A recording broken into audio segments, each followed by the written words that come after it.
And welcome to another exciting episode of the KLIQ Nation's Comic Book Chronicles.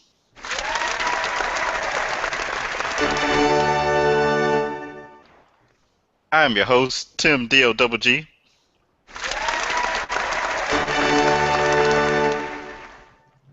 And tonight I'm joined by my co-host, Agent_70 on Twitter. What's up, everybody? And we have a very special guest with us this week. You might remember him from a previous episode of the Comic Book Chronicles where he was joined by his creative partner, Omar Spahi. We have Siike Donnelly from OSSM Comics. Welcome in.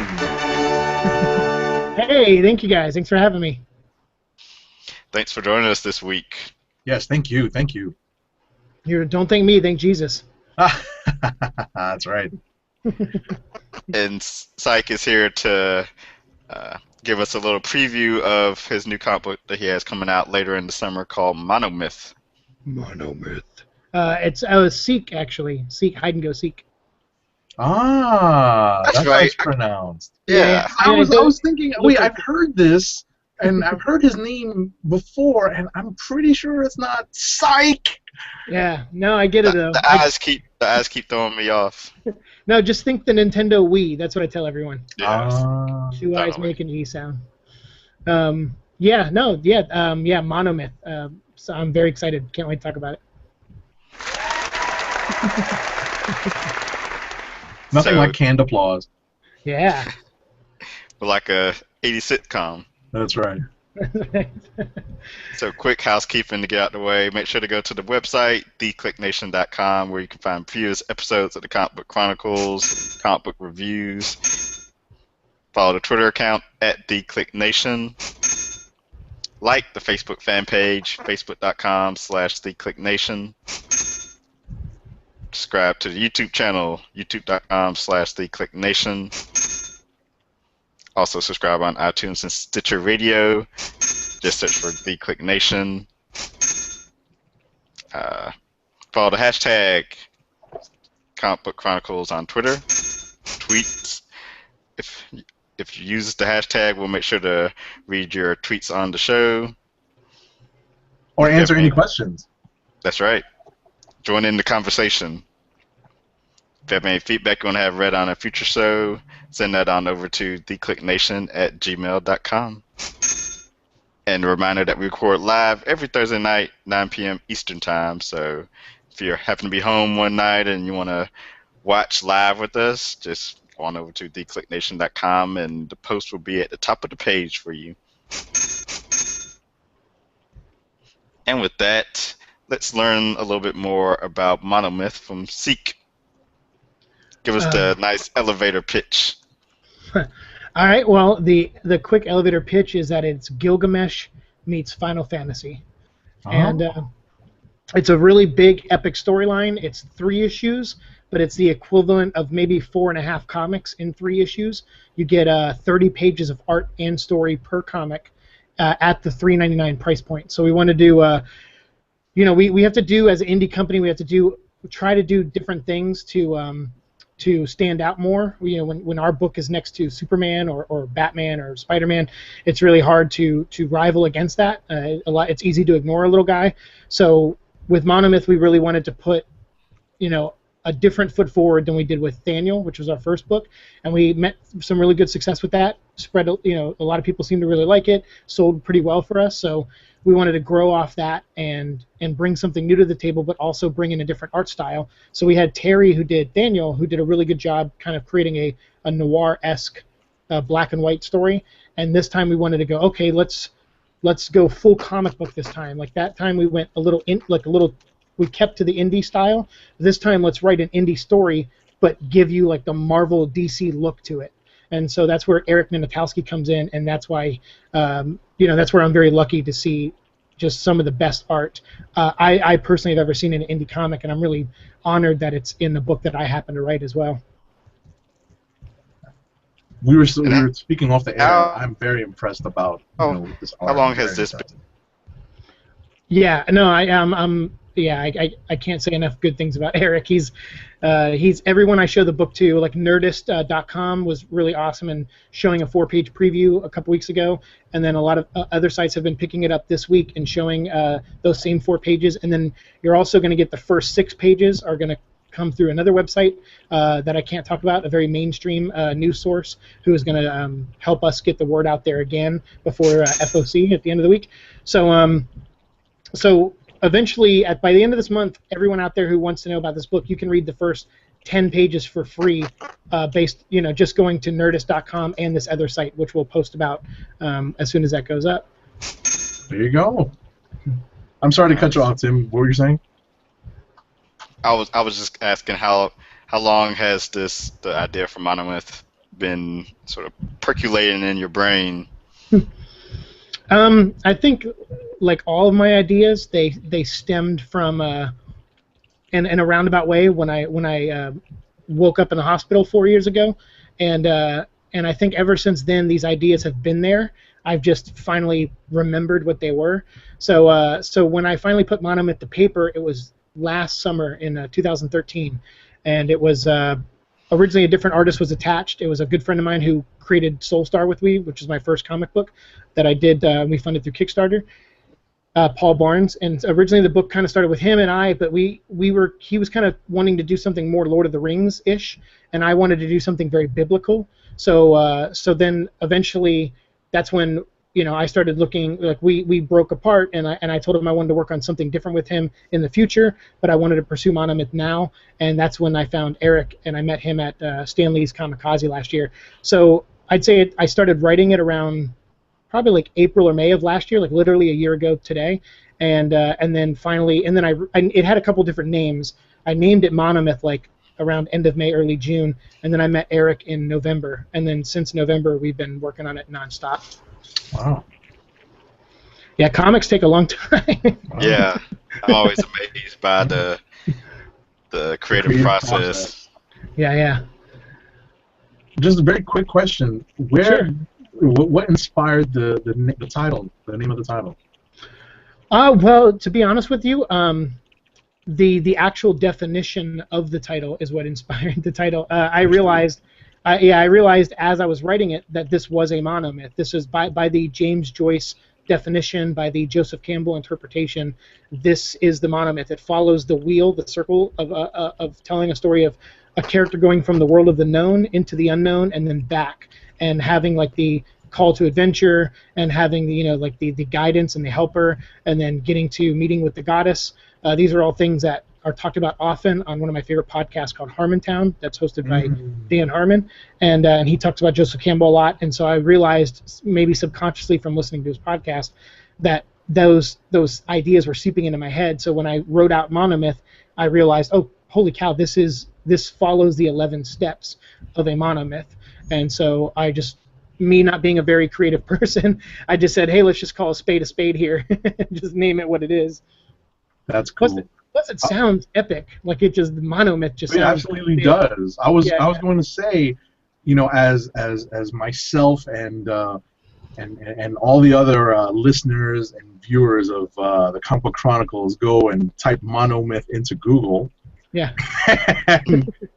and follow up on your quickie definition, and I see the Wikipedia page pop up. I'm like, oh, so this is what I missed when I didn't take any of those lit classes in college. Okay, that's what I'm talking about. Yeah. This is like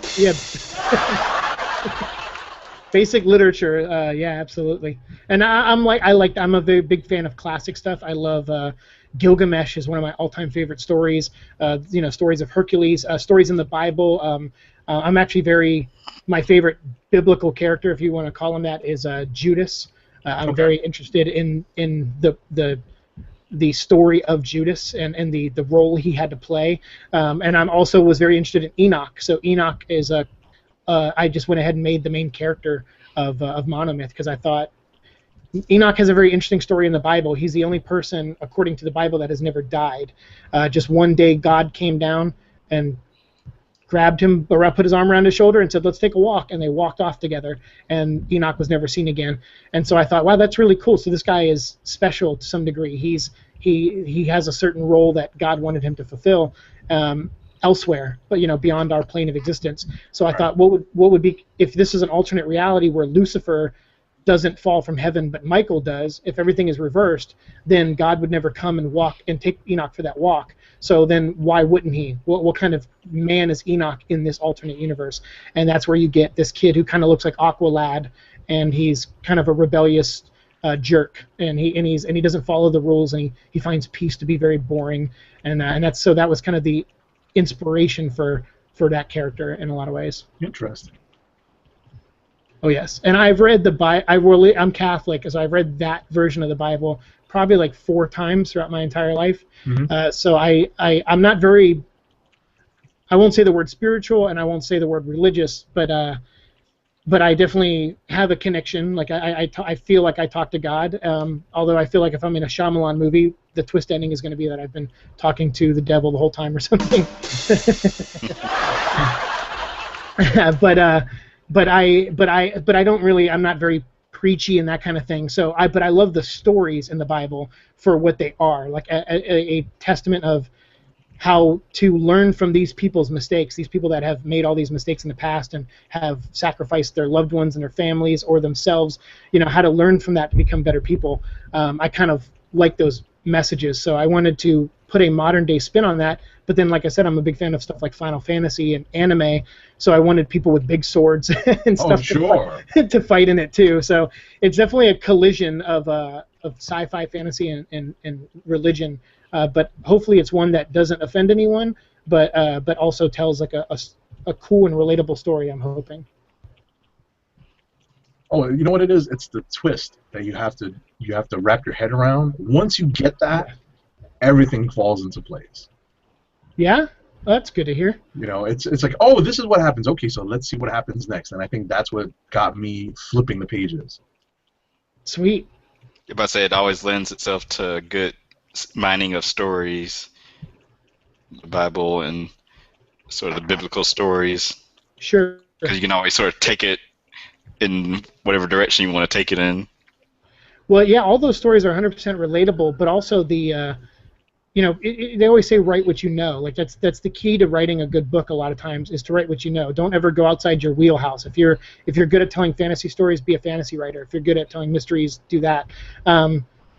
With me, I'm kind of a mixture of a lot of things. I love that kind of element, and like I said, I love RPG video games. I love big stories, and so I thought, well, let's just combine all 3 of these big ideas together and see if they work, and see if they still are a relatable story, still tell something where you can identify with the characters, but then also focus on motivation. Like I can't write a character if I don't know where they're coming from, villain or hero. So that's my big concern. Is I hope people, when they read this, I don't want people to necessarily hate Michael, and I don't want people necessarily to love Lucifer, even though they're crossed villain and good guy. I just want people to understand where they're coming from, and when they make a decision, buy into it and go, yeah, okay, I buy that. I buy that Lucifer would rush to his protection, or I buy why Michael is so angry. That's what I hope comes across when people read it. Absolutely. I think it does. So you definitely did a great job with that. So that was the goal. Yeah, absolutely. There's the cha-ching. Thanks. Yeah, I'm curious because I haven't met. I mean, you guys are one of the earliest people to read the whole book, so I'm that's why I wanted to send it to you today in PDF form. Is I'm really just curious of what people think about it at this point. I haven't got a lot of feedback because up until now we've only been showing the art and no dialogue. Like no one's been able to read it. So I appreciate you guys taking the time to flip through it, and hopefully you guys kind of dig my writing because it's really hard to write when the art is so amazing. Like I'm so nervous. I'm like, wow. Originally I thought I had this really great story, and then now I see it visually. I'm like, man, no one is going to buy this book for the story. Everyone's going to buy this book because of the artwork, which is good. I mean, it's a visual medium, so I want that. But hopefully people will not be upset with the story either. I like how it seems like it's set up to be, like I said, it's a 3-issue series, so you can sort of tell it could have a definite ending, but I could also sort of see it being this long, expanded story if it needed to be. Also, like if you want to come back to it, you could possibly do it in a follow-up series too. So yeah, I've already had someone ask me who has read all 3 issues. He asked me like, oh, you kind of leave these 3 things kind of open. Did you do that for sequel purposes? And I said, no, I do it because I'm a fan of Japanese storytelling, so I like that, and obviously being true to the Bible too. A lot of things are at the end of a story in the Bible is left open to interpretation. It's not a definitive. This is what happened. That's what happened. It leaves it to the reader's imagination. So this does have one of those kind of endings. I don't see myself writing a sequel, but if people like it and people want more, I mean, nothing would make me happier than to actually write a book people love. I mean, and how could I turn down people saying we want more? Like, More, Absolutely. yeah, if I actually hear someone say that, I'll change the ending. Nah. That's Yeah. funny. Yeah. You have anything else from Awesome Comics you want to promote or tease for the listeners? Well, absolutely. I mean, we have Foster, which is a graphic novel by Brian Buccellato, who is currently the writer of Detective Comics. Right. And he currently wrote Flash as well. He's been really amazing working with us. He had a book called Foster he released in single issue form about 1.5 years ago, and I think 2 years ago to a year ago, and it was a 6-issue miniseries, but the 6th issue never came out. And so what we did was we went in and scooped up the rights to it so that we could release it as a graphic novel.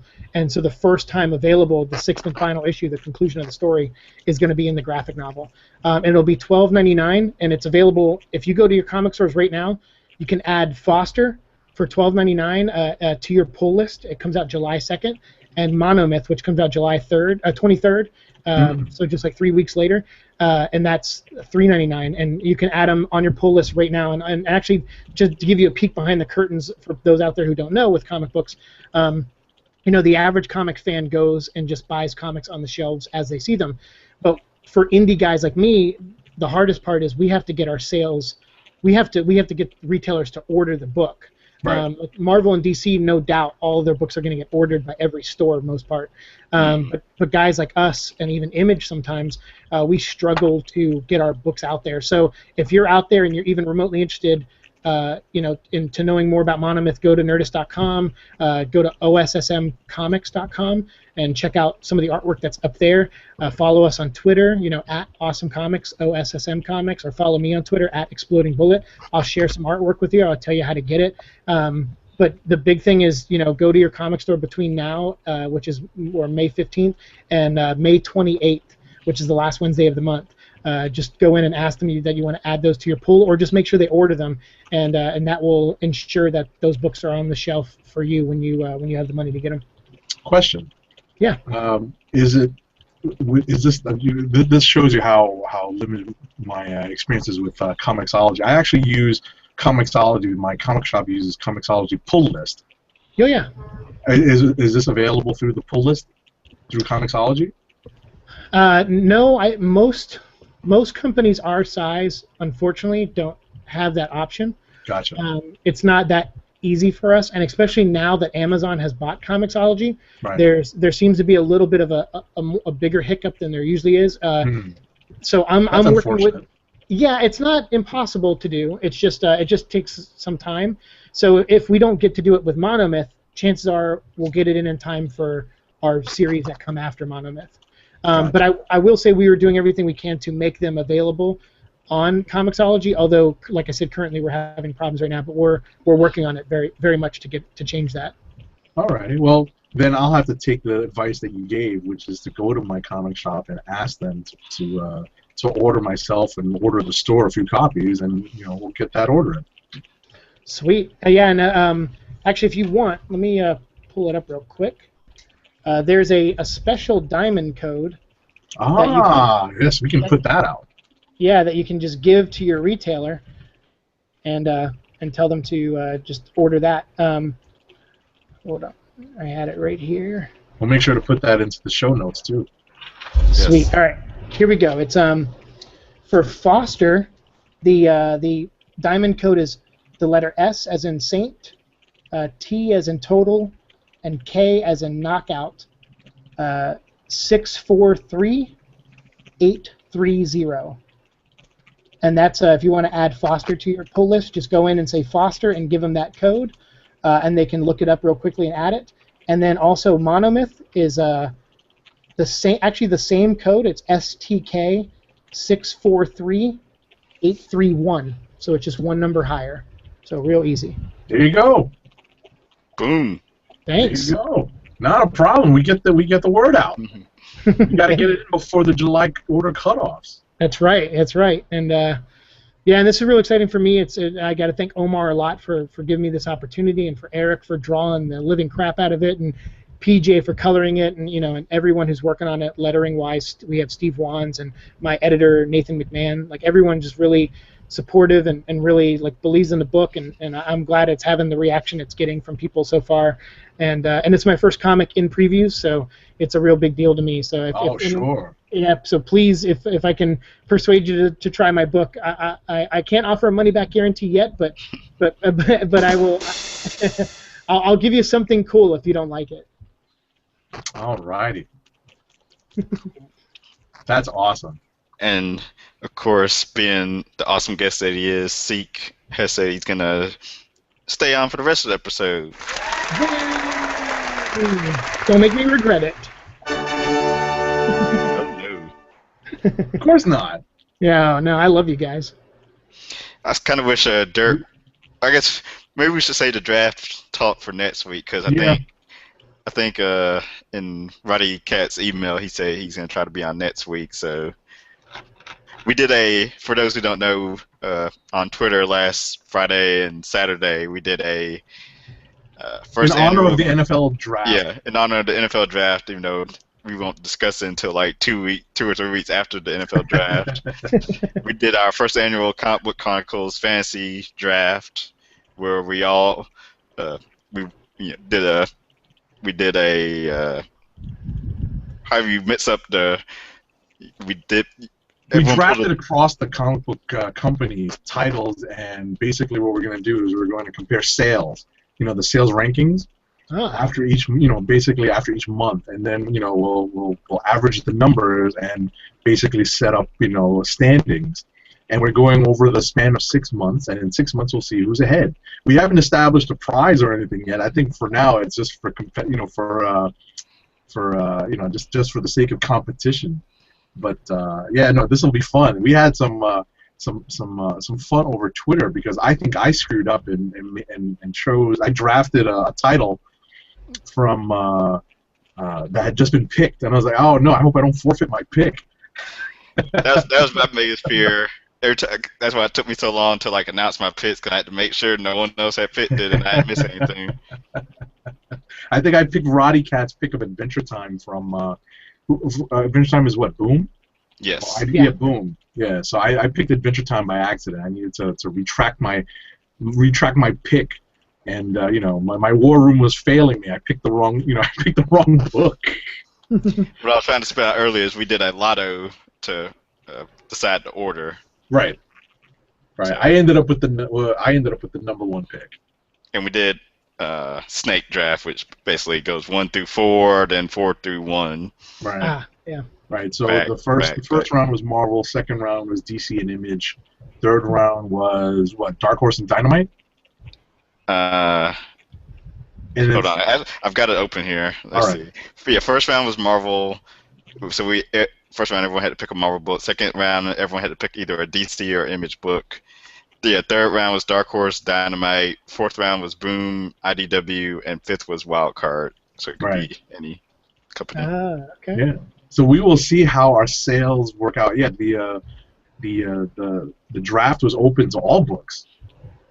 All books, limited series, and single issue and ongoing series. Digital too, like the digital series.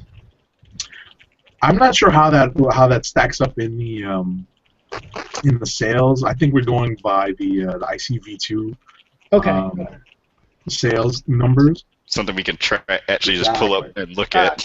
Yeah, sure. Exactly. So we will so that's the tease. So once again, if everyone, all four of us are on next week, we'll get into a nice heated debate. And talk smack. Yes, and I still have to post the results online. So hopefully I'll be able to remind myself to edit this post, or maybe throw it on next week. So if we actually talk about it next, well, I guess I'll probably best. I was gonna say maybe best to save it for the post for the episode we actually talk about, but I could just throw it up there ahead of time, give people a chance to look at it. Sure. We'll see. Alrighty. All right, so now let's see. Yeah, so now into news. The news segment of the show. There's a lot of stuff that was popping this week. Yeah. Yeah, Especially the last couple of days. I see from our quick list of news. There's a couple of things that came out even the last couple of days. yeah, it was busy. Let's see. The writer behind one of the many writers behind Arrow, Mark Guggenheim, is going back into the comic book realm with Marvel, and he is going to be the new ongoing writer on the X-Men comic, replacing Brian Wood. All right. All right. Sweet. Yeah. Let's see. TV news. The first trailer for NBC's Constantine or Teen was released. Actually, watching the trailer took me from someone that wasn't at all interested in the show to being kind of hyped for it. Nice. And it comes on a good night, even though I have a DVR that I rarely use. I don't know why. I like watching stuff live. You're paying that $5 to the cable company a month for nothing. Yeah. But it comes on Friday nights on NBC, so I'm usually home on Friday night, so I can give it a watch. Right, because Tim Dog's big night is Saturday night. Yeah. Once again, staying at home. That's funny. I do all my stuff during the day on Saturday. I run Gotcha. around on Saturday afternoon and morning. Let's see what else. Channing Tatum is officially announced to be playing Gambit in what looks like to be his own movie. That's all I can say. That's coming from the X-Men producer Lauren Schuler Donner. What do you guys think? He's not playing Gambit. I thought he was playing Gambit in X-Men Apocalypse. Is it? That's what I thought. Yeah, he gets his own movie too? Yeah, that's what they were saying. They were like, she was on the red carpet somewhere. And Yeah. She was just running her mouth. She was like, "Yeah, we're really working on X-Force," and she was like, "we're pushing ahead with X-Force, Deadpool, and Gambit." Yeah. And Fox and the Fox press team was like, no. Yeah, right. All the publicists' heads exploded. Exactly. If I didn't mind. Nah, she's worked there for long enough. I'm sure she tells them what to do. Yeah, basically. Well, like all things, I'll believe them when I see it. Like they've cast 1,000 comic book movies that I've never seen. This is the fourth time they've announced Justice League with a cast. So, I'll believe it when I see the trailers, and even then, I don't know if I'll believe it. Did they really get up to 4? Wow. I believe so. There was one that was like really the major one that was going to go forward, which was like the CG one. After Beowulf came out, they're like, oh, we're going to make a Beowulf-style movie with Justice League, and so it's motion capture. Right. And I'm like, okay. I must say, it would look like the Injustice Gods Among Us? Yeah. Video Like game. The cutscenes from that. Yeah. That I can watch all the time on YouTube. Could you imagine if that movie came out looking like that, and then 3 years later we got the Injustice game? I'd be like, really, dudes? It's just a video game now? Absolutely. But going back to Tatum, as with all things now, I'll just wait until the finished product is out, and then I'll judge it then. There you go. Same with Batfleck, which I guess I could jump to that story. Might as well. Where is it? Batfleck. Oh yeah, there it is. Yeah, it's actually the next item. Yeah, Zack Snyder reveals Affleck's Batman look and the new Batmobile. Oh. It looked fine.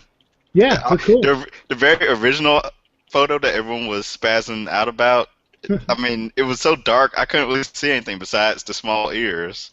Right. Yes. Look cool. Right, which is the first thing that you're supposed to notice, right?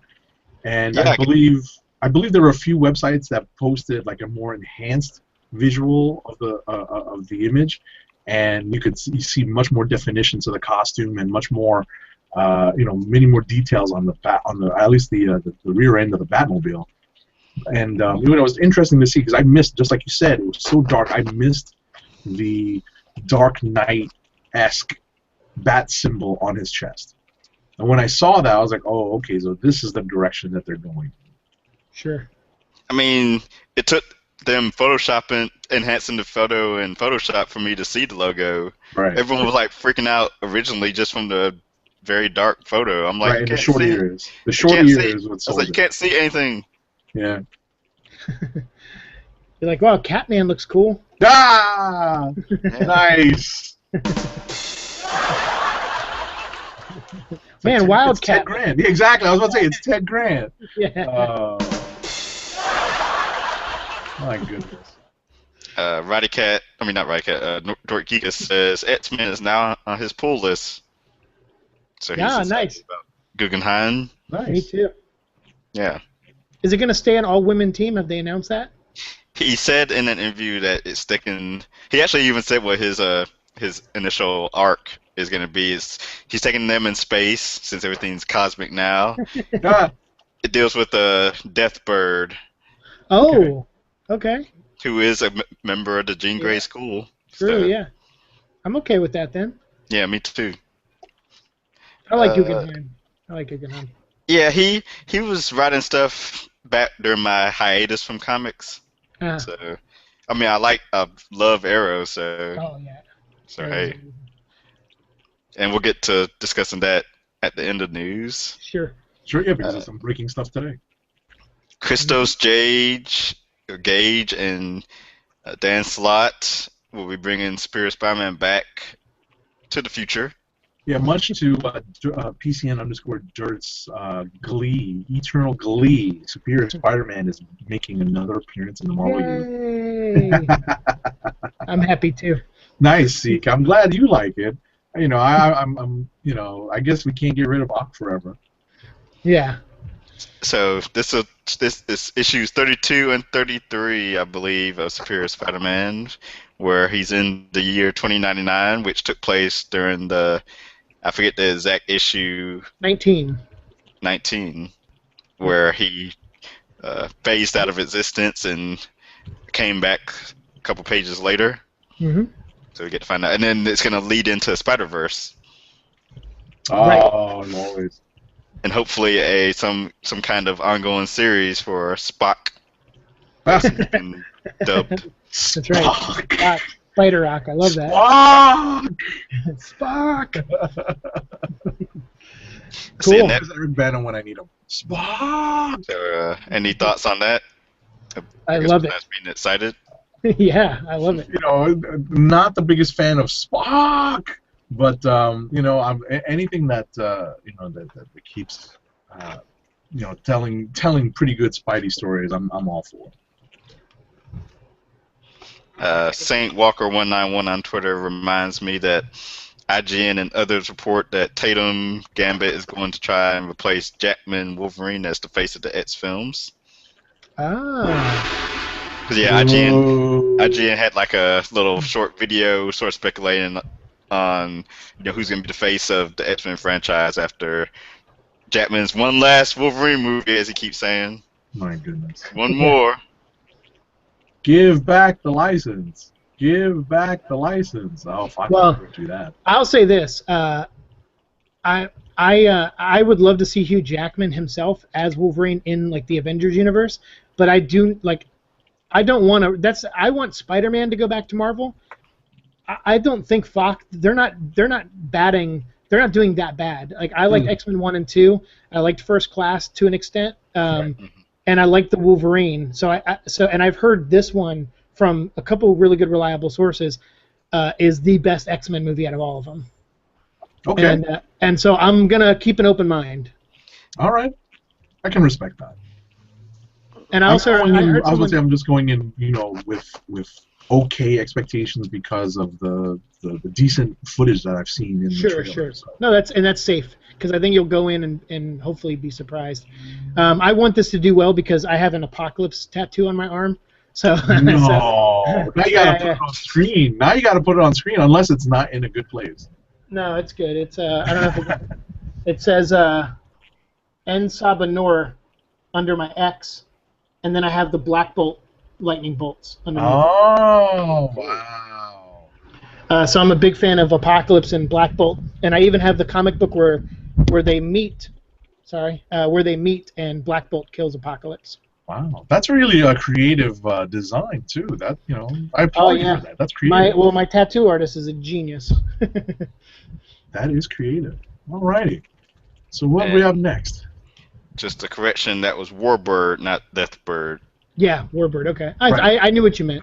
Yeah, something told me when I was saying it that I was saying it wrong. Well, Deathbird's also she/her, so you know.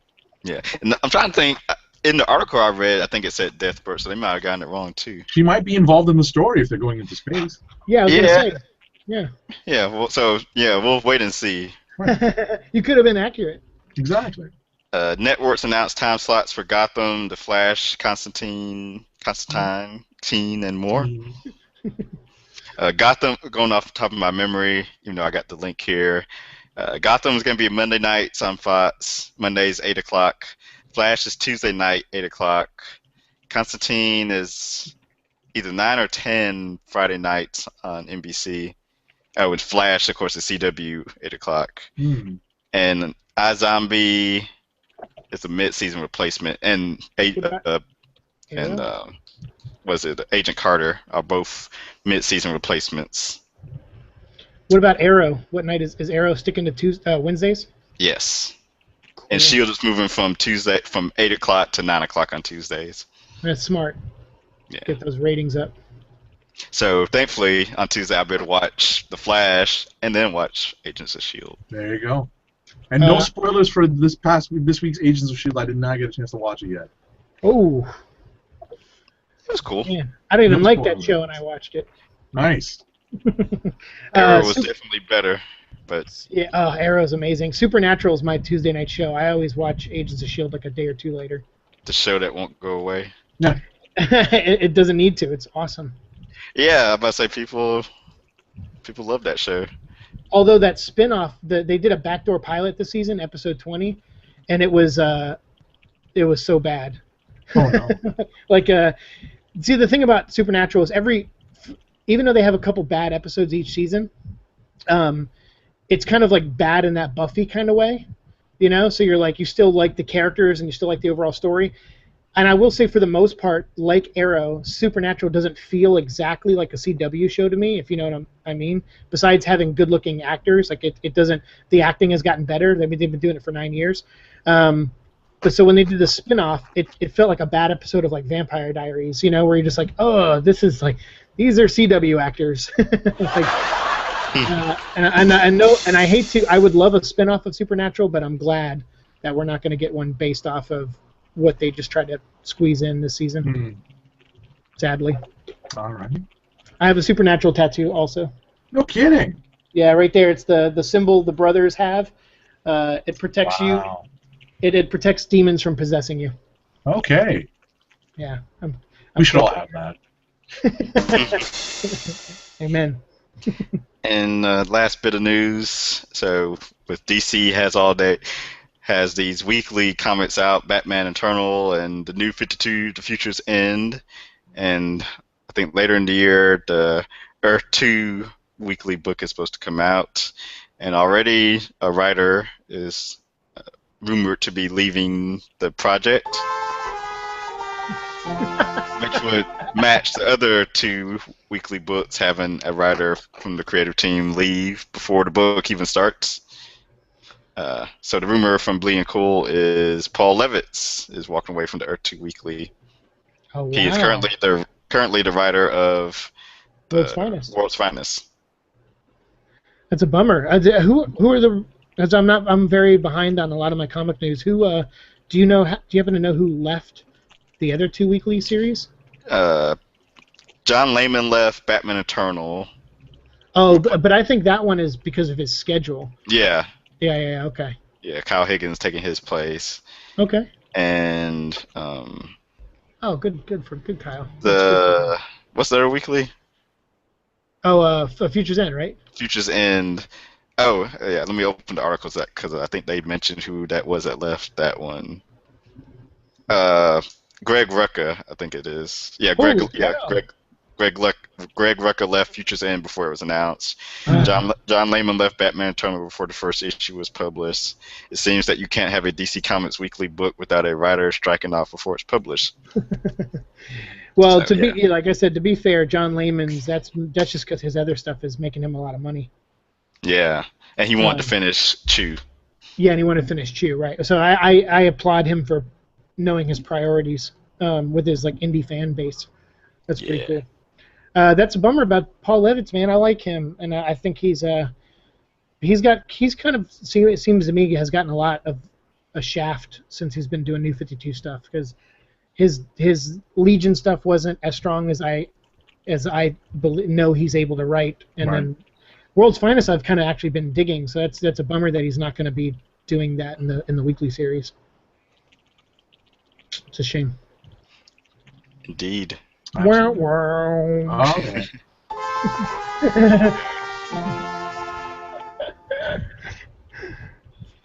All right, so now we can just very quickly. Did you guys see? I don't know if this was posted today because I was very busy churning out paperwork at my desk.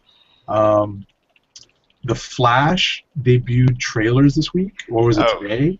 Oh, yes. Yep. Was it today? Okay. And there was an extended trailer that you can watch, and I couldn't turn up the volume all the way because there were still people in the office. And I was looking for headphones. I'm like, screw it, just play with the volume low. And I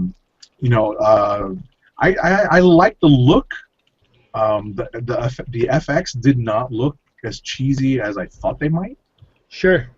They still do. I mean, you can definitely tell that they are limited in the TV budget, but are limited by the TV budget in terms of how much they can put into the speed effects. But I grew up with with the John Wesley Shipp? Yeah. Flash. Late 80s, early 90s. Exactly. Yeah. And the speed effects aren't that they aren't that hard to do. So if they can at least craft a good story around it, they can tell a good Flash story. I mean, the trailer looks awesome. It's 5.5 minutes. Yeah. Absolutely. Yeah, it's good. He's like fighting Weather Wizard, and he's like Oliver. Mirror Master, I think too. I think a lot of people are in it, and they definitely show the origin of his mom dying, and it shows Reverse Flash like running around her. That's what that was. Yeah, because there's actually someone freeze framed it and did a snapshot, and it's like you actually see a dude in a yellow Flash costume standing there, like over her body. So I definitely saw the yellow, and it didn't click because like I said, I was just sort of watching it just to see what it was without really listening to any of the dialogue. Sure. And it's nice to see. Like, I recognize the yellow, and it just didn't click, and I'm glad that that's actually part of the story. Which one? Reverse Flash? Yeah, absolutely. Yes. Yeah, and just in case you hear that alarm sound in the background, yes, I am on this show live from Brooklyn, New York. Brooklyn with the house alarms going off in the background. That's right. And if you hear an alarm sound on my end that sounds closer, it's because I'm breaking into a house in Brooklyn.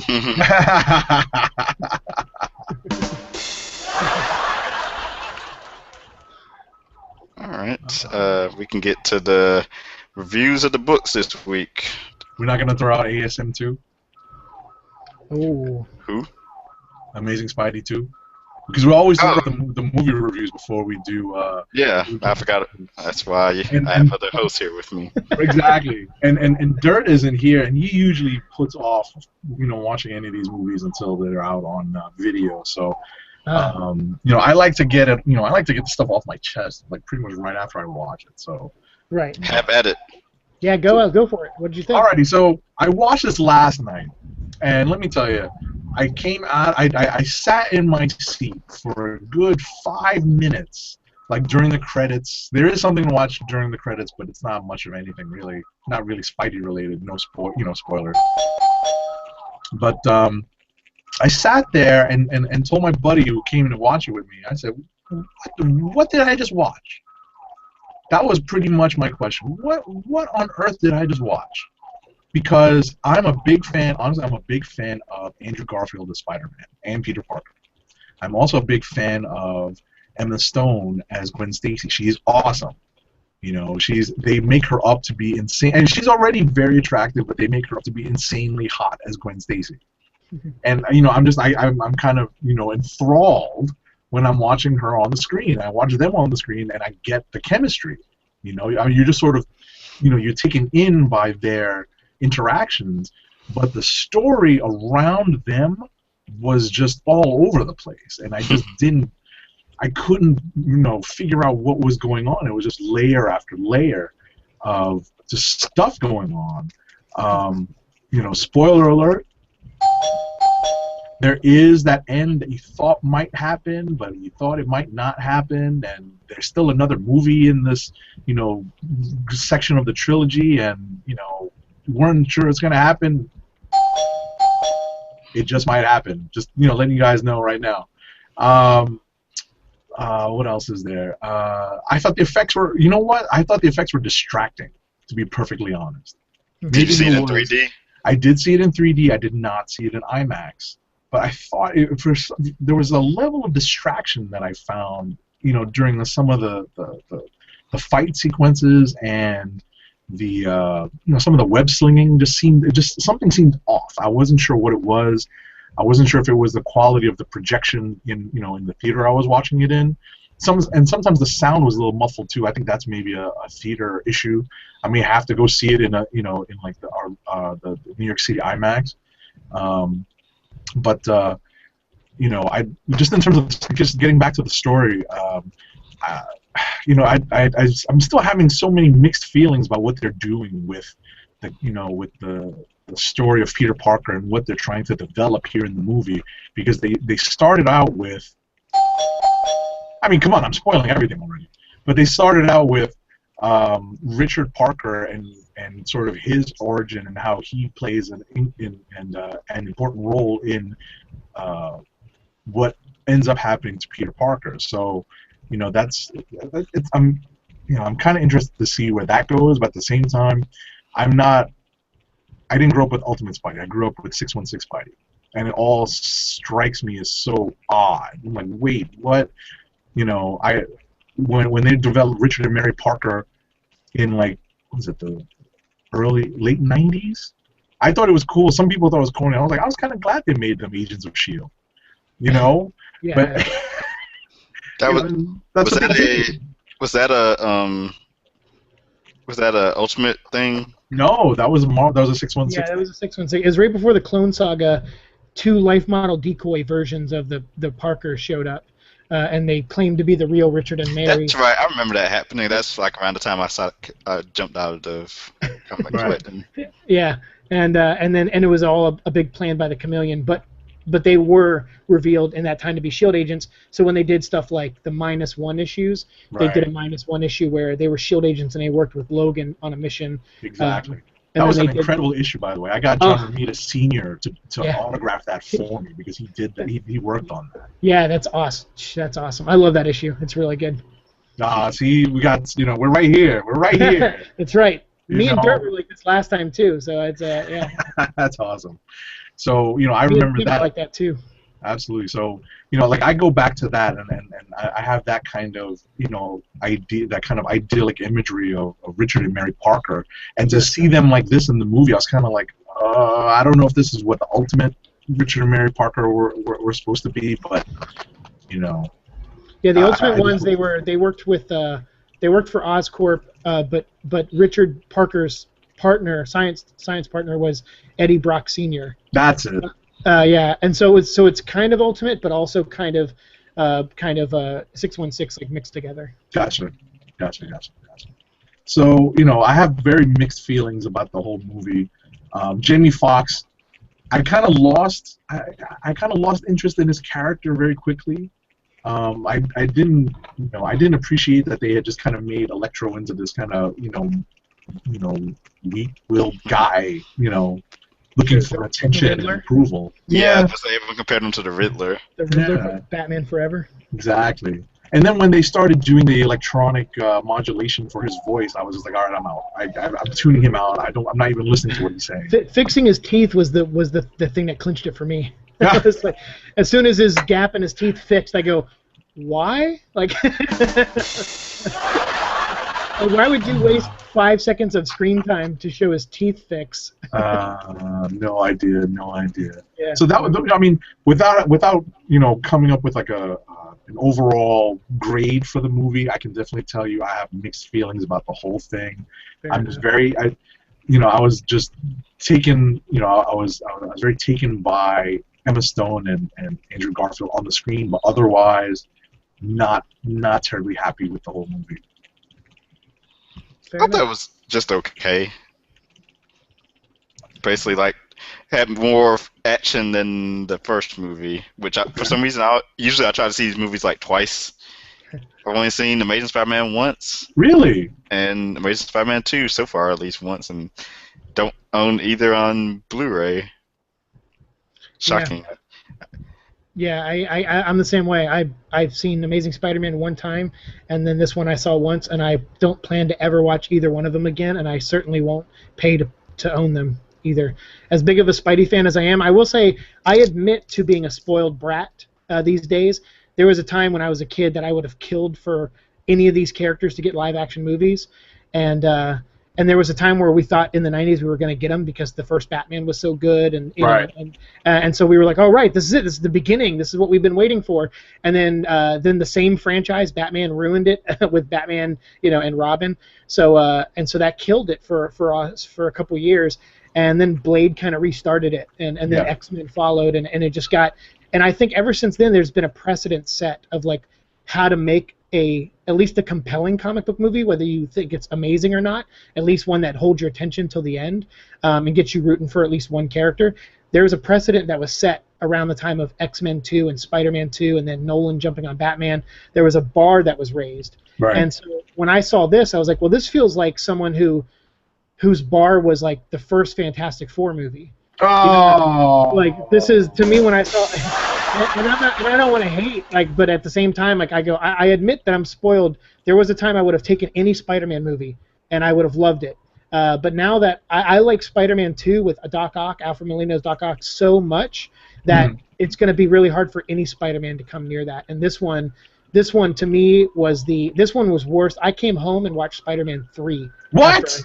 After I saw this movie. No, that gets the gong. No. I'm a big hater on this movie, and I admit I'm probably a little out of line, but I did not like this movie. But I love Emma Stone, and I love Gwen Stacy's my favorite character. I'll show this now. This is a Tim Sales sketch of Gwen Stacy on the back of my Kindle Fire.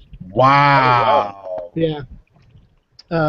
So I have a whole wall that you can't see. It's behind the computer of Gwen Stacy stuff. A lot of it's Tim Sale art, original Tim Sale art. I'm a big fan.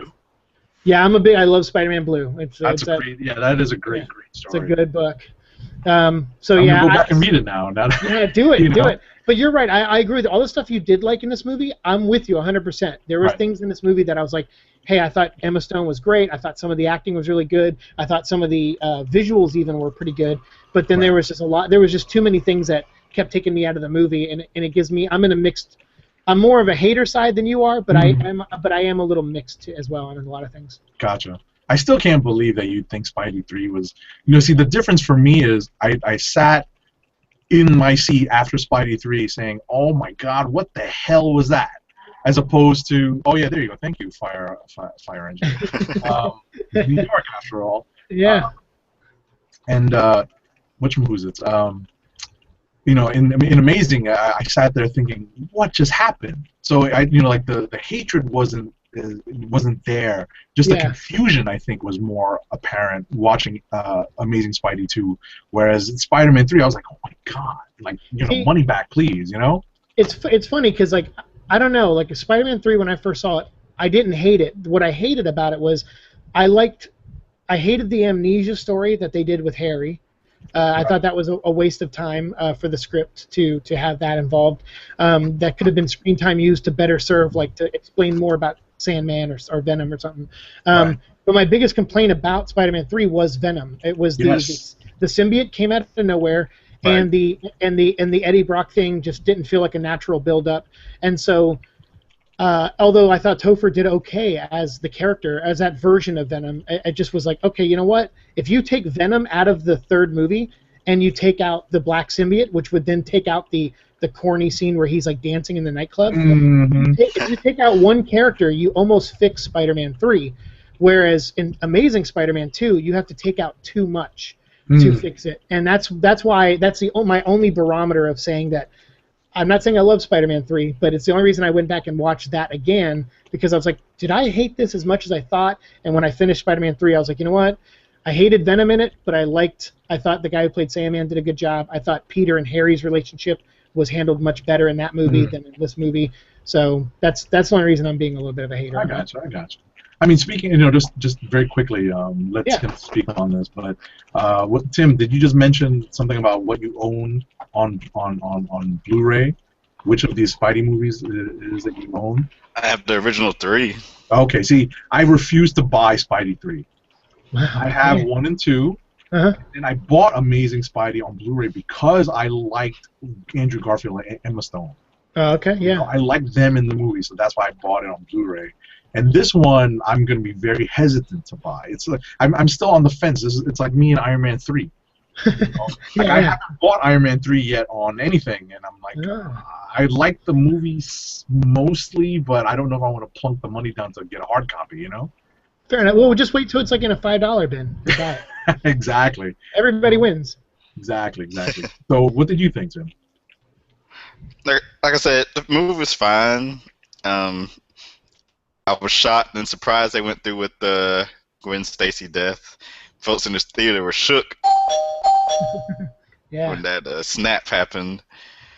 Even I was surprised. I was just like, oh, you know. I mean, I knew.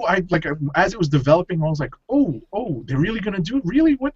And that was my reaction. I guess they're laying seeds for Sinister Six movie. We'll see how that goes. Jamie Foxx was fine. Harry felt rushed. Yeah. As the Goblin. Yeah, it's hard. It was hard to cram in a childhood friendship into the already big story they were telling in that movie. Right. Like seriously, childhood friendship based on what? You know, like they don't even show a flashback or anything. No, and then they said they're like, oh, we were friends, and then like, and you've been gone for 10 years. I'm like, so were they friends for like a summer? Yeah. Yeah. When exactly did this friendship blossom? Right, because they're 18, and Peter was about 8 when his parents like left him. Right. So I'm like, so they were best friends for a summer, and then Harry disappeared. Harry had his personal assistant Felicia, who I guess was Felicia Hardy, but nothing was ever came of that. I guess kind of like Agent 13 and Captain America 2. She actually did stuff. Yeah, exactly. I was going to say Agent 13 actually did a few things. Right. But yeah, the movie was fine. Yeah. See, that's a bummer that you're like. I have a lot of friends that have that reaction too. They're like, "Oh, it's fine." It's like, "No, it's Spider-Man. It's supposed to be. It's supposed to live up to its title."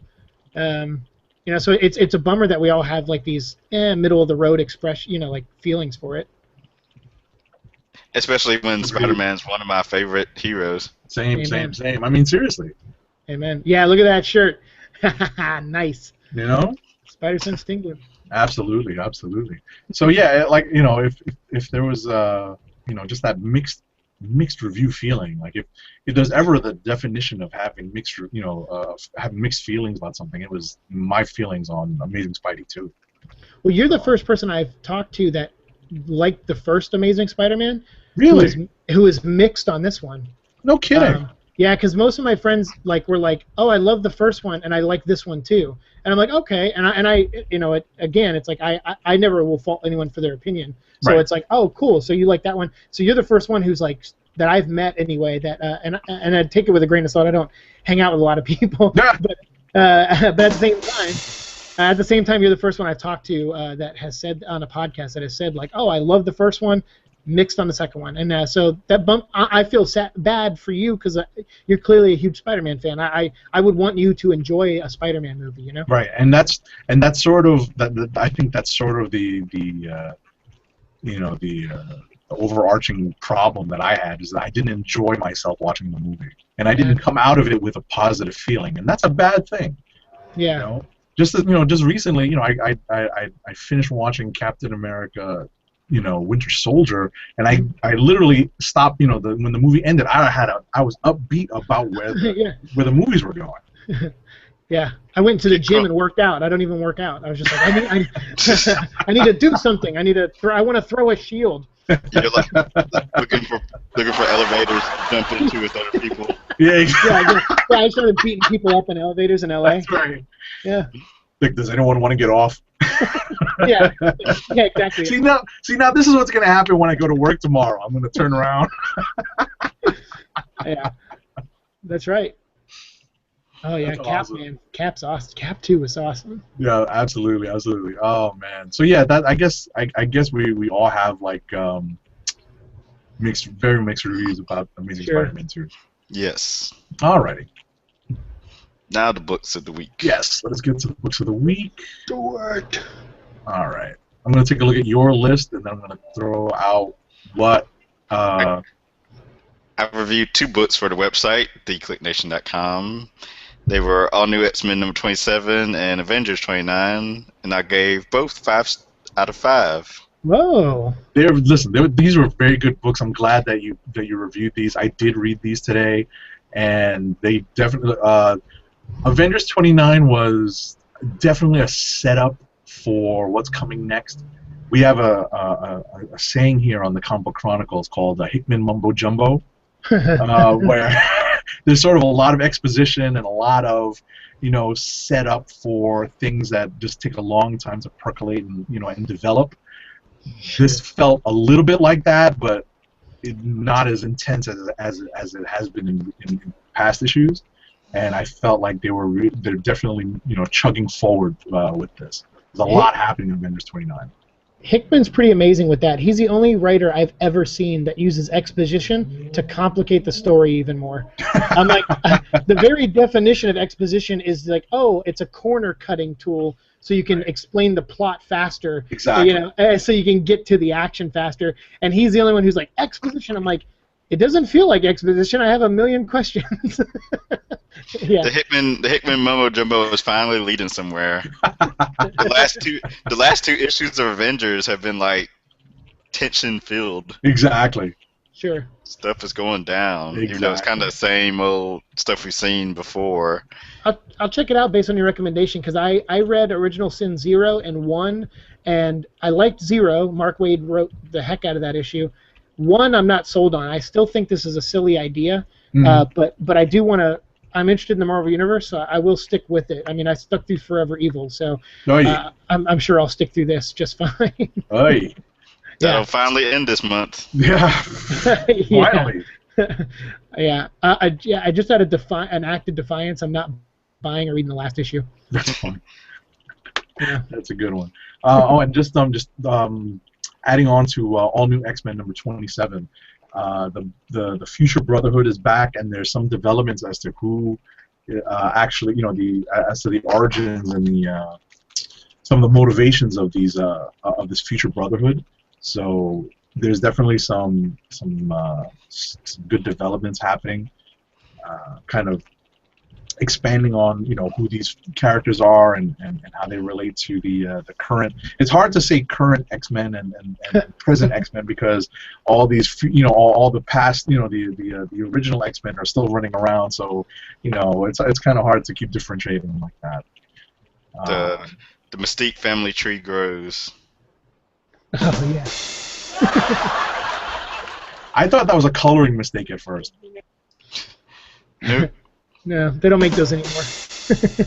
Yeah, no, absolutely. No, but yeah, I mean, yeah, when you grow up, looking at dots composing coloring on a comic book page, Yeah. I'm like, wait, you sure this isn't a mistake? I had to look at it again. Wait, really? Although, spoiler alert. yeah, although DC made a coloring mistake recently. I think they colored like Onyx the wrong race or something, and then they fixed it in the next Green Arrow issue. No, really? Something like that, yeah. Like so someone was like, they were like, is she supposed to be Caucasian? And they're like, oh, whoops, I can't remember if it was Onyx, because I know Onyx is African American, but I can't remember if that was, I can't remember. I'll be honest with you, but I know there was a coloring mistake on a skin tone in a Green Arrow book, and they fixed it in the issue after. Crazy. All right. Let's see what else do we have here. Oh, you want to throw in New Avengers 2, more Hickman mumbo jumbo that's actually going somewhere? Yeah, it's still dealing with the alternate planet that's on the incursion collision course with our Earth, and the sort of Justice League inspired heroes from that universe. I will mention that one of the quote unquote all new Young Gun artists, Valerio Schiti, Skeety, maybe? Skeety is the artist on it, who I'm enjoying his work. He especially his stint on Mighty Avengers. But it's great here, his New Avengers. Yeah. I like this book. I can definitely tell you that we joke about how Marvel's really capitalizing on the Avengers becoming a name brand and putting out 50 million Avengers books. I like the fact that New Avengers gives space for some characters like Black Panther to breathe. Yeah. And I thought there were some really great developments for the Black Panther character, and they're kind of focusing on him and Namor in this book, because a lot of the other characters in the in this version of the Illuminati have their own books or are major players in different books.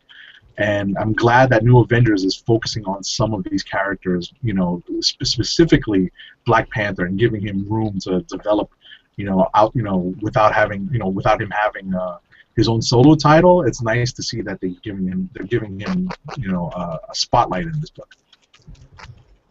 Yeah, that's a good point, because especially last like 4 or 5 issues, it's been very Black Panther, Namor centric. Yeah, so I like that about this book. As kind of tired as I am of this incursion storyline and it's just taking forever, Hickman.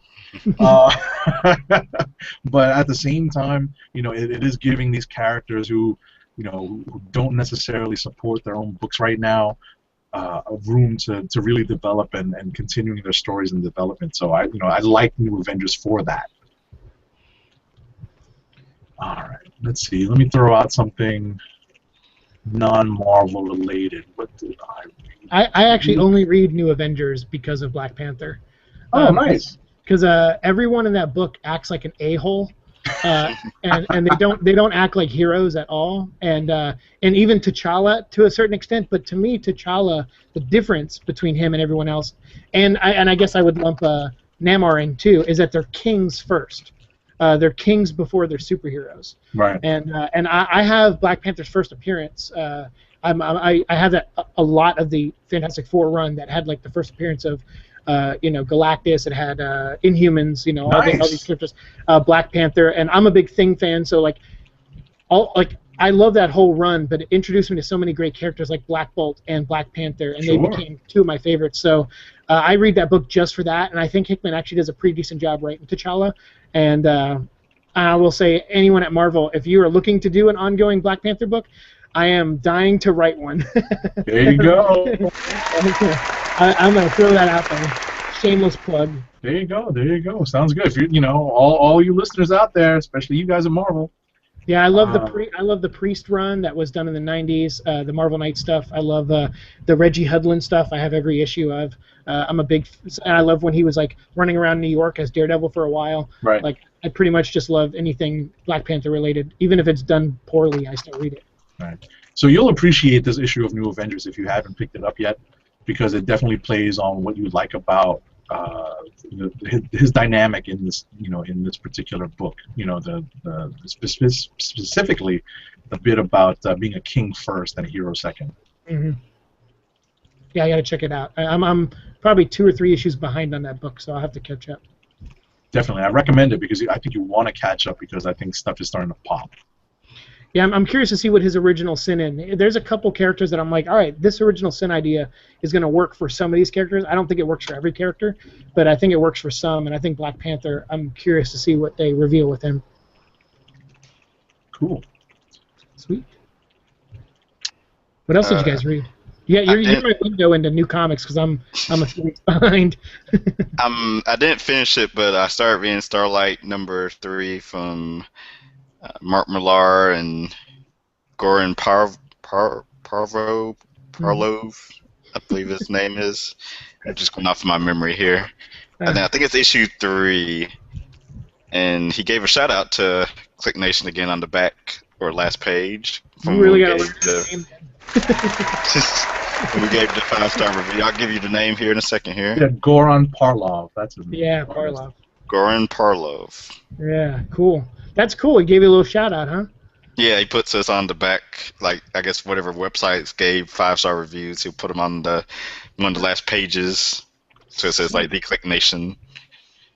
So does issue 3 get a 5-star review? I'll let you know once I finish it. All right. So far, the first couple pages were good. Yeah, I say for promotional purposes, it should always get 5 stars. Yeah, it gets us on the back of books.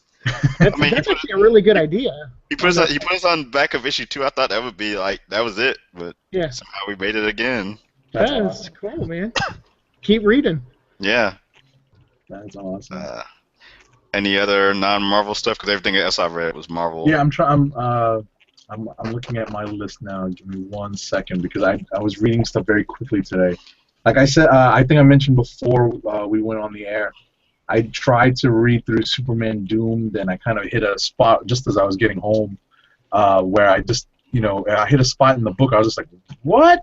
And I stopped. I was like, you know what? I'm gonna come back to this. I did read. What the heck is that called? What's the weekly book called? It's. I'm scrolling past it probably too fast. Future's End? Yes, Future's End. I read Future's End. There's the, if you're not familiar with the premise, it's 5 years in the future. It's Final Crisis. Yeah, right. There's some stuff. It's some time travel. No, not time travel. Just shunting. There's some time travel, right? Batman Beyond's in it. Who's my favorite? Oh, there is. Yeah.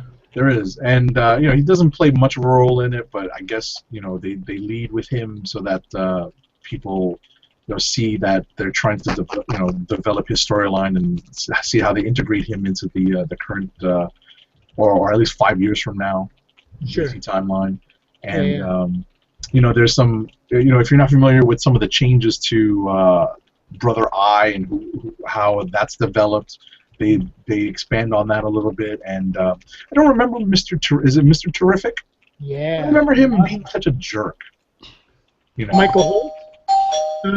I guess it depends. In the New 52 version, when they started his series, he was like a company owner, and he was a little arrogant about being the second or third smartest man. Okay. So it's not totally out of character, in my opinion, if he's a jerk from the New 52 version.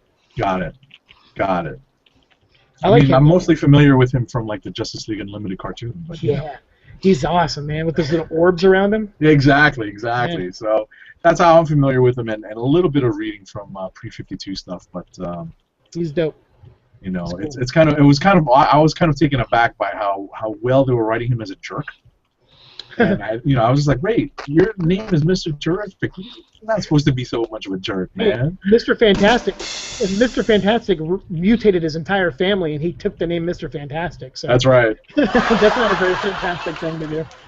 Yeah. That's a good point. It's a good point. So, the story's definitely moving along. I read it, cover to cover, basically flipping along, and that's a good sign. I didn't stop at any point and say, what?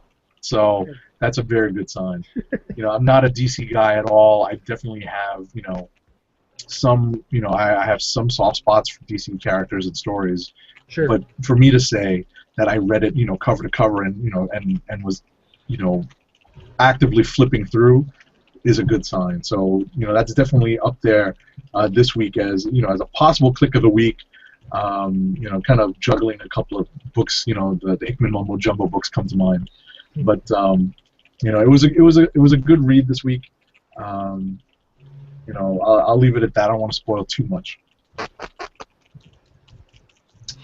Is there a book, Tim, that you wanted to read this week that you didn't get to? I was a couple. Let me quickly go through the last of the books I read. Avengers Undercover #4. Baron Zemo makes his offer to the kids. Okay. All new Ghost Rider. Robbie Reyes. Yeah, how's issue 3? Because I actually liked the first 2. Same. 3 is great as well. He gets propositioned by the spirit inside the car. Okay. So supposedly they're trying to set it up a little different than previous Ghost Riders. So it's not Mephisto then? Or Zarathos. Well, Or Zarathos? as far as we know, it's just a spirit in the car. Oh, okay. Cool. Who knows So what it could turn cool. out to be. Yeah. I love that. That's really cool. And I'm glad supposedly, that they're taking it more than 3 issues to develop. Well, me too, because I remember I love the '90s Ghost Rider, Dan Ketch. Oh yeah, And- absolutely. And they kind of explain everything in the first issue. It's like he finds a motorcycle, he finds the talisman, and it's of demons in it, and he sets it free inside his body, and you're just like, okay, well then what is enticing me to want to read more other than it's a cool character? And what I like about this new version is that they're taking their time with it. They're really just like, I'm glad in the first issue he just got shot and then all of a sudden he's in flames. I'm like, what happened? Like, what did he make a deal? Like, what happened in like the split second that he died? And I gotta get issue 3 now. I love it. Nice. I did not. This is one of my books that I wanted to read this week. I just didn't have time to get to it. I like Ghost Rider 3. I'm with you on the '90s Ghost Rider. I think what sold Ghost Rider in the '90s was partially the story, partially the art. Because it's Javier Soltaris and Mark Teixeira. Yeah, then you had the Kubert brothers took over after that. Salvador Larocco. Exactly. Chris Art Bacala. was really strong on Ghost Rider, and that definitely sold a lot of books. Yeah, So, absolutely. And the art on this is definitely quirky, but at the same time, I think it's very good. The storytelling in the new Ghost Rider book is very good in terms of the visual storytelling and from panel to panel. And the layouts are very good, so I give that a lot of credit. And I'm saying this not even read issue number 3, so I'm looking forward to reading that. Nice. What else you read, Tim? I think that covers it. Yeah, that was all I read. That covers it. I'm scrolling through because I'm trying to remember if I read anything else. There's a lot of things I wanted to get to read today for tonight's show. That's right. Yeah, we were saying stuff we wanted to read. Yeah. There's a long list. Yeah, because there's a lot of stuff out this week. I wanted to read. Futures End number 2. Right. The Superman books for the Doomed. Right. I wanted to read Deadly Hands of Kung Fu number 1. I said I'm gonna try that out too. The art looks I like kind of Iron nice. Fist. I wasn't crazy about the Iron Fist book. No. First issue. No, I like love it. the Iron Fist book with Kari Andrews. Yeah, it was cool. And I like the art in Elektra. The story was okay, but the art in Elektra was really nice. I want to see where it goes in the second issue. Yeah, me too. You know what? I can represent graphic novels a little bit because I've caught up on those. I bought Mike Carey and Salvador Rocco's X-Men: No More Humans. Ooh, yes. How was that? Yeah, Did that actually, come out last couple weeks ago? I think it came out like a week or probably 2 weeks ago. I just got it and I bought it on Free Comic Day no, actually Omar bought it for me as a gift like last week. Nice. He's like, how far are you behind on comics? I'm like, pretty far. So for my birthday, he bought me that, and he got me Annihilation, the omnibus, which I'm nice. which I've read before when it first came out, but I forgot most of it, so I'm so excited to reread it. So we're going to Vegas this weekend for the Diamond Summit, and I'm bringing those with me to read. And I also got. You're gonna carry the omnibus? Well, the omnibus I'll probably leave here. Okay. And I'll bring X-Men, and then I'll bring this, which is my new favorite indie series. It's called Rust. It's printed through Archaea, and it's basically my 2-second description on it is it's Iron Giant meets the Rocketeer. Okay. But it's really good. It's a 4 graphic novel series, and volume 3 just came out this Wednesday. So I've read some of it, but I'm going to read it in Vegas this weekend. But to answer your question, X-Men No More Humans was actually pretty decent. I have not been a fan of the Bendis X-Men stuff. I like Amazing X-Men, and I like Uncanny Avengers sometimes. Yeah, so no, I feel you on that. it's pretty. I love Remender, but it's a pretty inconsistent book. But I'm very picky with X-Men. It's my favorite comic. I'm not a Bendis fan by nature. I don't like him on team books. I think he can write the hell out of Ultimate Spider-Man, and Daredevil. But when he's on a team book, he's a mess, in my opinion. So I haven't been. I've read 15 issues of All New X-Men and dropped it. But this kind of picks up from All New X-Men, and it kind of shows like a split decision thing where like the X-Men wake up and they're in a world with no humans. So it's kind of a little bit like House of M. So it wraps up. That's the only downside is I think it would have been a really cool thing to have ramifications felt from it. But unfortunately, because it's a self-contained story, it kind of wraps up with a bow on the end. So I wasn't a big fan of that, but I thought Mike Carey did a good job. You got to see some of the future X-Men that you saw recently in All New X-Men, like Rays and stuff. And so some of those characters popped up. Mystique had a big part in it. Magneto had a big part. So I thought it was cool. Salvador Rocco drew the hell out of it. So if you're a fan of Mike Carey, Salvador Rocco, or All New X-Men, I would say it's probably good to have it as part of the collection because it does stem from those stories, even though I doubt Bendis is going to touch on anything that happened in it. Okay. Right. I'm gonna have to look that up. I'm gonna have to pick that up this week.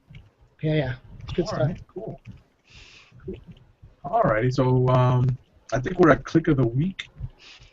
Yes. Let me see what my click of the week is going to be.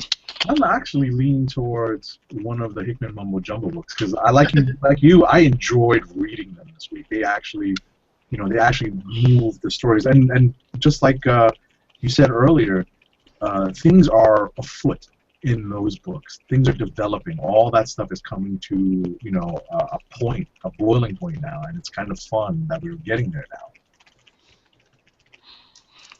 And I'm going to choose the All New X-Men 27 just for the revelations. Okay. Sweet. All right. So let me go with. I'm going to go with.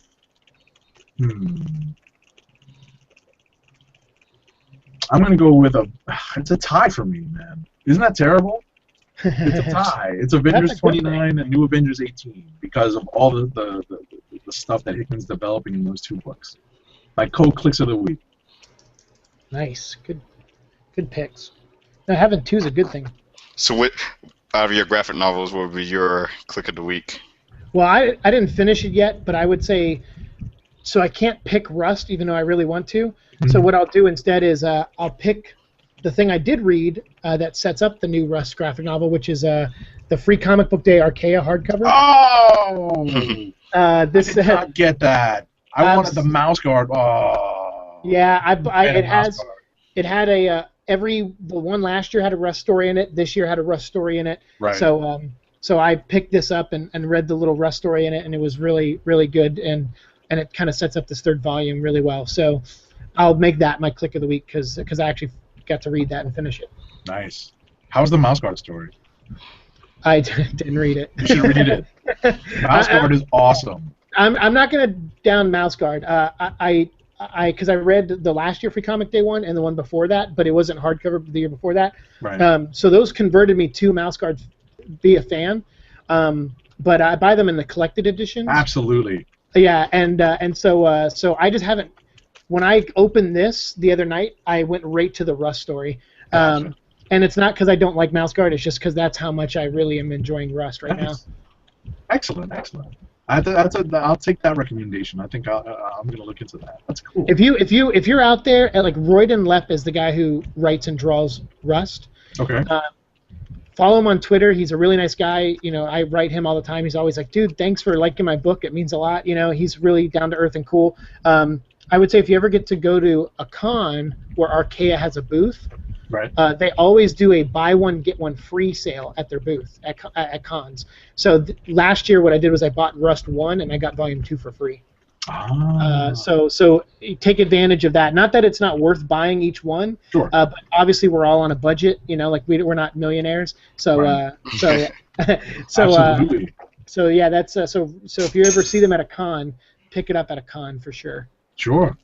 Yeah. Sure. I don't know when tickets go on sale for New York Comic Con. It's got to be soon. I am not going to blow it like last year and not get my yeah.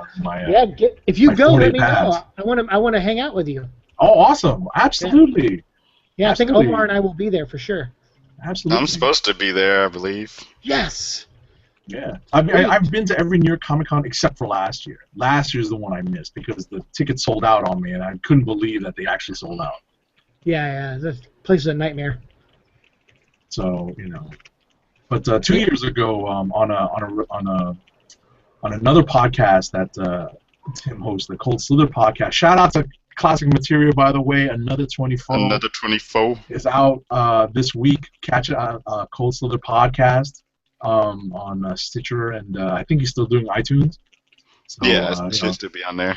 Yeah, so shout out to Classic Material for bringing the Cold Slither podcast kicking and screaming back. But Classic Material and I met up at New York Comic Con 2 years ago, and we did a write-up and a podcast, and it was fun, so I want to do it for this show. Nice. All right. Cool. If you guys hear an ambulance, that's just my ride coming. They're coming to rescue you from the heat. yeah, because I'm gonna drop over in a second. Oh man. All right, so we won't, we'll let you get some refreshments and, get into some AC at some point. No, there's no AC here. I have a fan aimed right at me. I'm surprised you guys don't hear it. I put it behind the mic, though. Oh, all right. Yeah. It's not helping. Wow, I didn't know it was that bad. It's supposed to be like pouring rain here in New York City tomorrow. Torrential rain. Dang. I'm going to go dance in it. Oh, wow. All right. So, we can wrap this up this week. Thank everyone for tuning in live who did. Dork Geekness and Saint Walker. Get your numbers right. Saint Walker 19. Where'd you go? 191 on Twitter. Nice. And you can follow me on Twitter. I'm at TimDOGG98 and at the KLIQ Nation. Agent 70 is at Agent_70. Dirt, who couldn't join us tonight, make sure to go to his website, popculturenetwork.com, and follow him on Twitter at PCN_Dirt. Roddy Cat is at Roddy Cat and at News Nerds Need. There you go. And I want to thank Siike Donnelly for joining us tonight. You can follow him on Twitter at Exploding Bullet. Mm-hmm. And Awesome Comics is at OSSM Comics, right? That's right. And if I can throw in one more plug, I have a new podcast where I this shows you how nerdy I am. I interview actors playing fictional characters. So I interview like the first episode I interviewed Peter Parker, Spider-Man. And I just treat it like an actual interview, like he's a real person, and I ask about his love life and his job and everything like that. And then the most recent episode I interviewed was Ben Grimm, The Thing. I did Jill Valentine from Resident Evil. I'm going to be talking to Barbara Gordon next week, and Cortana the week after that from Halo. So it's a new show on the X Comedy. You can follow them at the X, THEEX Comedy. And you can go to thexcomedy.com and listen to my show. It's called Real Conversations with Fake People. Awesome.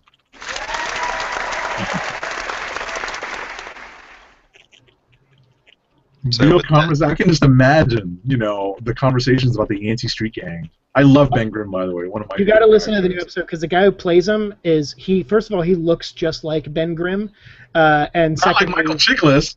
No, yeah, a little bit. Only taller and like more shaped like the Thing. Okay. And he's got the accent down. I mean, he does the Thing voice amazing. Nice. You'll love it. Looking forward to it now. Cool, but yeah, thank you guys so much for having me. I love the show, and it means a lot that you guys wanted to have me back on to talk about my goofy comics and get to hate on Spider-Man with you. That was fun. We appreciate you. Thank you.